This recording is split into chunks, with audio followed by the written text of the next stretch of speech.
Good afternoon, fellow Plexers.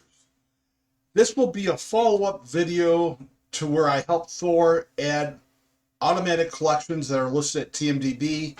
A gentleman named BiggSneaddd on my YouTube channel said he wasn't able to use that video to get the automatic collections. So we're going to recreate that and show him all the basic foundational steps that need to be done to make sure that a properly scanned movie library can pull automatic collections from TMDB. Now, if you've watched my channel, you probably know there's three types of collections. There are the smart collections, which is the newest option. There's manual collections that have always been an option, and there's the ones created from TMDB that have been an option for a long time too. So, BiggSneaddd, welcome to my channel, and I am going to use the Back to the Future trilogy and the Godfather trilogy as my example. So let me do this. Let me find Back to the Future. Now with a movie library in Plex, you can use TMDB or IMDb as a source ID. The metadata from both databases are mixed together along with metadata from other databases that Plex doesn't always disclose to become their latest movie scanner and agent. So if I click into any of the Back to the Future movies and slide down, you'll see View the Collection. And these are what Plex will build these automatic TMDB collections from. Naming is very easy. You simply copy and paste that for the folder and that for the file name at a bare minimum. And that's what we're going to be working with today, at the bare minimum. So, how am I prepped? I am on my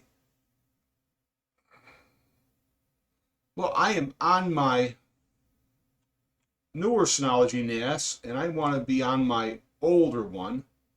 So let me fix that for a minute. I don't do a lot of preparation. Okay, so I have enough dummy files.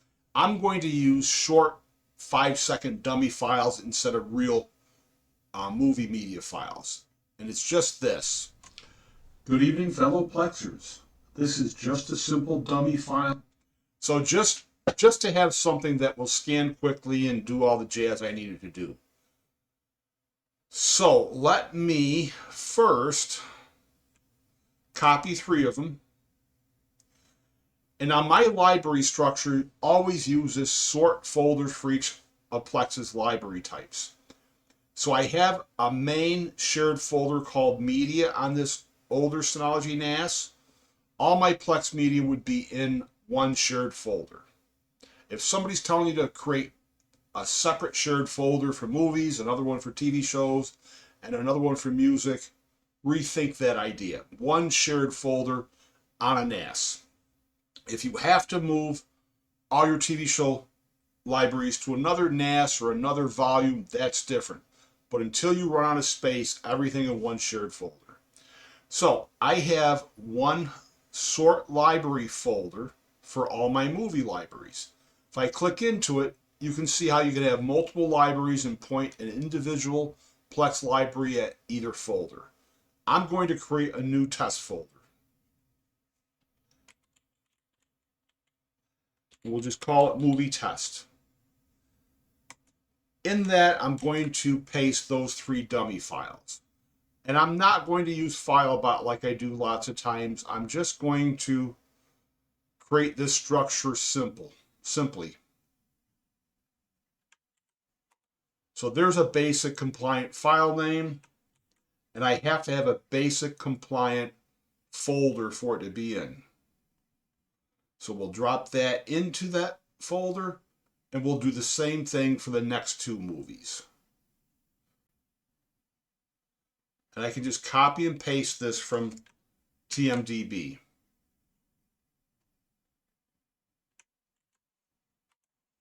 Now we'll create the folder. And I can probably just drag it in there. So one movie to go for this trilogy, and then we'll do The Godfather also.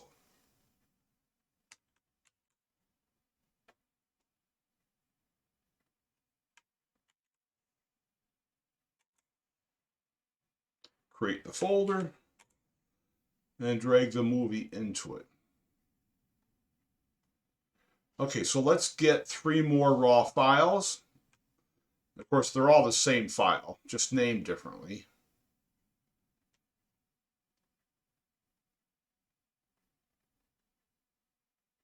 Paste them into that test library folder structure. And now we'll look for The Godfather to get the proper naming for each movie. There's the original.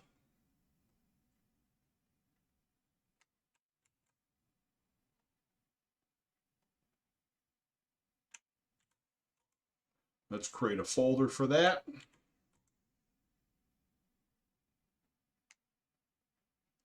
So if I drop down, I'll see the collection. Right here, part of the Godfather collection, view the collection. So we want part 2, just another copy and paste.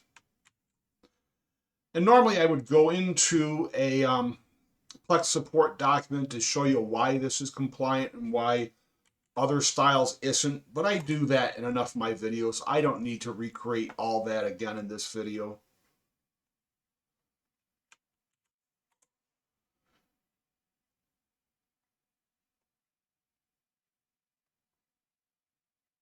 And the last one.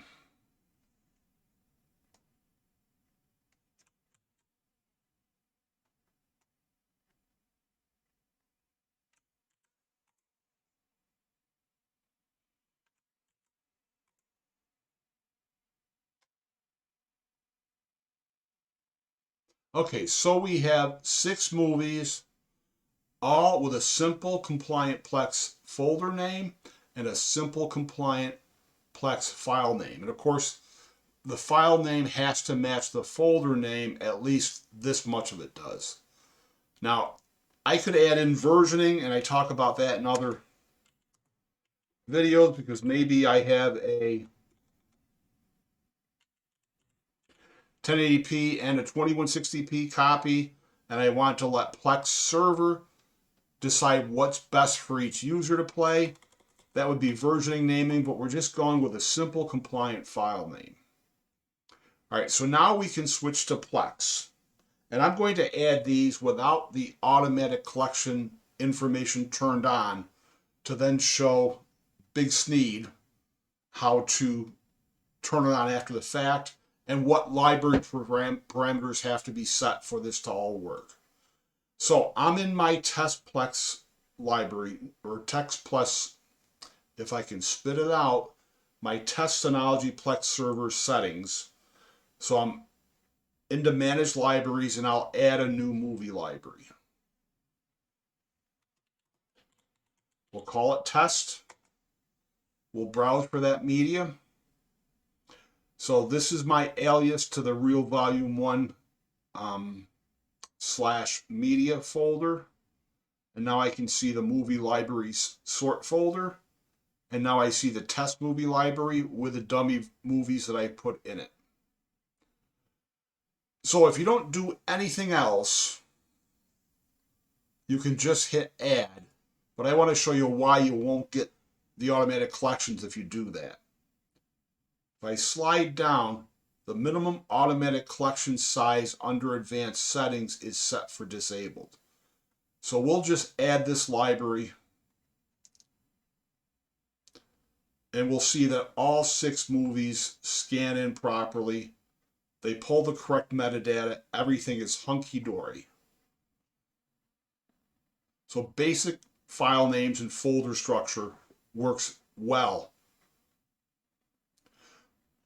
So let's just wait for that to stop detecting credits. It should all happen fast with just 5-second videos. My regular library just started scanning the music library, which takes a while. Okay, so this is done. So now we're going to go back into the advanced settings, and we're going to go to the advanced. Now you should be using the Plex movie scanner and agent. Use local assets was checked by default. prefer local metadata is not checked by default. You have to be careful about checking that. That would look to your folder structure for posters, background images. Well, subtitles are looked locally for whether this is checked or not. So if you're just matching based on naming, don't check that. So if I slide down, I have a choice of changing the minimum automatic collection size to 1, 2, 3, or 4. I never set it for 1 because I don't want a collection created with only 1 movie in it. I set it for 2, so if I have at least 2 of a series of movies, then the collection is created. Maybe you don't want to see any collections until you see 3. You have a trilogy. Well, I think if you set it to 2, it gives you an indication that there is a collection in the first place, and you've got 2 out of however many there are in the collection, which then gives you the opportunity to go check at TMDB to see what you might be missing. And there's also the option to not have it create a manual or a automatic TMDB collection until you have 4 or more movies. Now that would be suitable for things like Fast and Furious, James Bond series. What else is there for? I'm drawing a blank right now, but I know there are other. No, the Marvel's not a TMDB collection, even though individual Marvel movies do have their own TMDB collections. Like there's a Thor collection, there's a Iron Man collection, there's a Spider-Man collection, but there's not a TMDB collection for all the Marvel movies. Okay, so I'm going to set it to 2.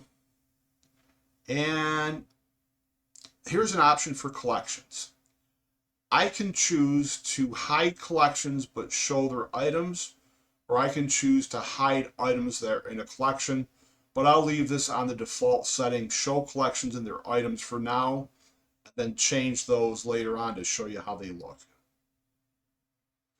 So just by doing that, doesn't do anything. If I scan the library, again, it doesn't do anything. I have to refresh the metadata for the whole library, like this. So now we see the 2 collections. Back to the Future. Now it even supplied a poster.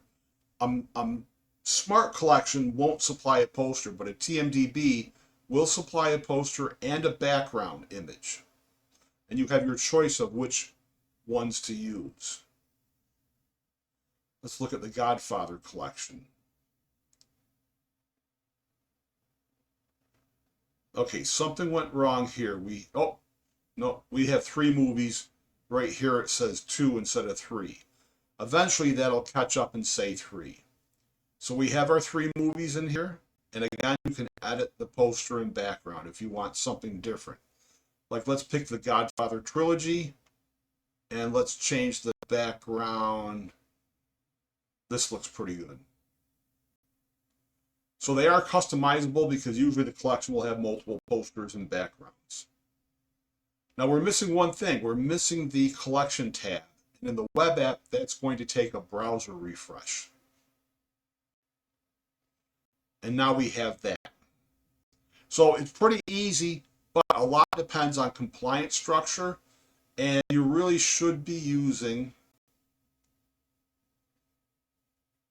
the latest scanner and agent.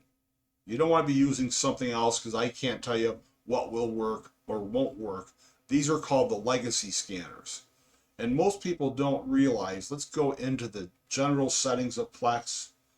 There is an agent option. Sometime in the not too distant past, this was relabeled Agents Legacy instead of just Agents. So this works with the older optional scanners, not the newest scanners. So as a Plex server owner using the latest scanner and agent, this is a setting that does nothing for you. And if we look for movies in the movie database, we have 1, 2, 3, 4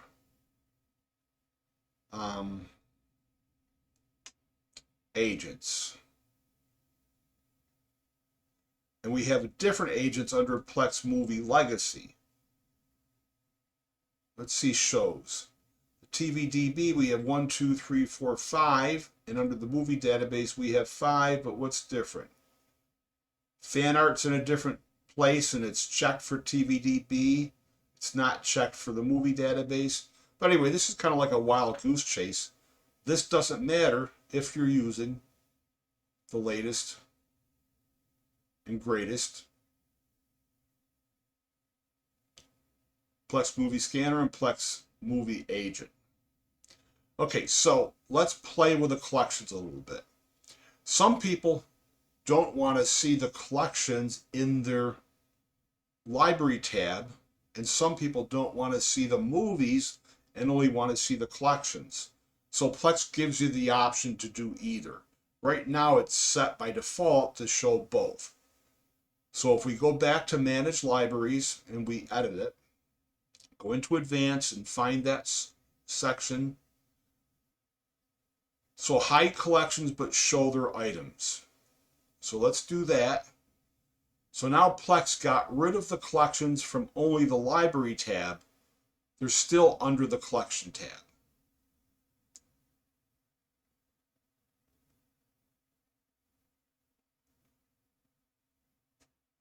So now let's hide items which are in collections, which I think is an optional setting that makes more sense than this last one we just showed. So now it doesn't show the individual movies. It does show the collection, and once you click into it, the collection kind of acts as a folder for the 3 movies. So if you have a very large Plex movie library, this might make sense to cut down on the number of posters, to put things that belong in a collection just in the collection, not to be viewed outside of the collection. So I'm trying to think, BiggSneaddd, if there's anything else that I need to mention, but that's about the basics. And again, it all really comes down to good, compliant naming structure, even if it's basic. Oh, so about the only thing from the TMDB. Let me find an example. Star Trek's an easy one.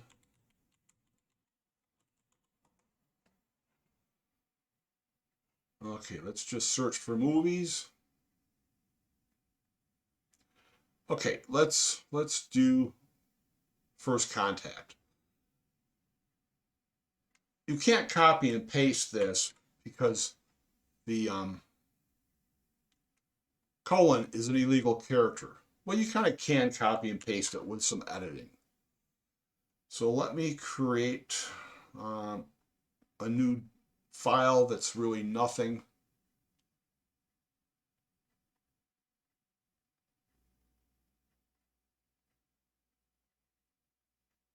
I guess I don't know what I'm doing here.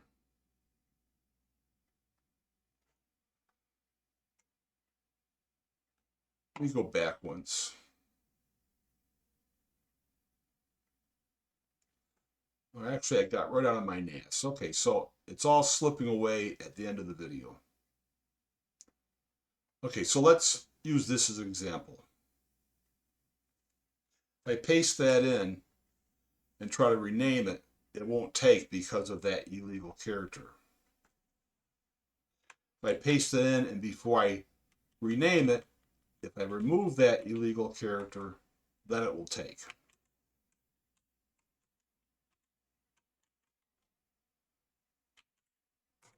All right, so that's basically it. It really should work. Just double check your movie library settings, and if you want, create a new test movie library like I've done and copy, not move a few movies over that has more than one copy. And remember, you have to manually edit these settings under the advanced. You have to turn this on because it's normally set to disable. All right, thanks for watching and happy plexing.